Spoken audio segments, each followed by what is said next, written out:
সাক্ষরতা যোগদানে আগামী 5 বছরে দেশের 25 কোটি বৃক্ষরোপণের উদ্যোগ নিয়েছে সরকার। এই উদ্যোগের মাধ্যমে সরাসরি ও পরোক্ষভাবে 3.5 লক্ষাধিক কর্মসংস্থান তৈরি হবে, এখানে নারী, যুবক যুবতী ও গ্রামীণ জনগণ সমানভাবে অংশ নেবে। এখন শুধু 10,000 নতুন রাজশাহী উদ্যোক্তা গড়ে তোলা হবে, যার মধ্যে 2.5 লক্ষাধিক কর্মসংস্থান তৈরি হবে। এছাড়া পরিবেশ সুরক্ষায় আধুনিক বন্দরের ব্যবস্থাপনা চালু করা হবে, যার লক্ষ্য হল একটি পরিচ্ছন্ন, নিরাপদ ও অর্থনৈতিকভাবে পুনরুজ্জীবিত বাংলাদেশ, যেখানে বন্দরই নতুন সম্পদ এবং পরিবেশ উন্নয়নের শক্তি হিসেবে পরিগণিত হবে। বন্দর ব্যবস্থাপনার ব্যাপারে সরকার একটি সার্কুলার ফিউচার মডেল প্রতিষ্ঠিত করবে, যেখানে বন্দরকে রূপান্তর করা হবে সম্পাদক। নারীর জন্য গাড়ি উন্নত সমৃদ্ধ নতুন বাংলাদেশ বিনির্মাণের লক্ষ্যে নারীদের চলাচলের সক্রিয়তা, স্বাচ্ছন্দ্যবোধ ও নিরাপত্তা প্রদানের লক্ষ্যে বিআরটিসির মাধ্যমে মহিলা বাস সার্ভিস চালু করার কমিটি গ্রহণ করছে বর্তমান সরকার।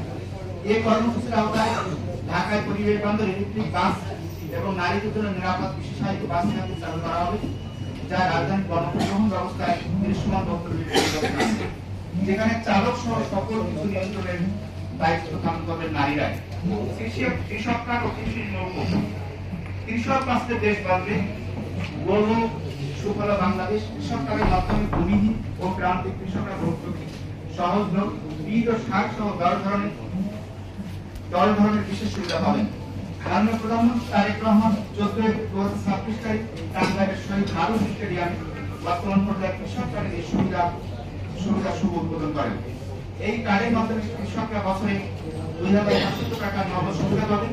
প্রথম ধাপে 10টি জেলার 11টি উপজেলার প্রায় 21,000 কৃষককে এই কার্ড প্রদান করা হবে। এর ফলে আগামী 4 বছরে দেশের প্রায় 16.5 মিলিয়ন অর্থাৎ 165 লাখ কৃষক কার্ডের আওতায় চলে আসবে।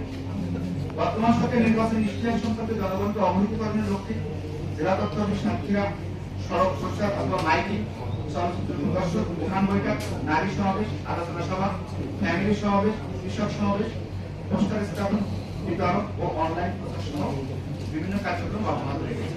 ধন্যবাদ।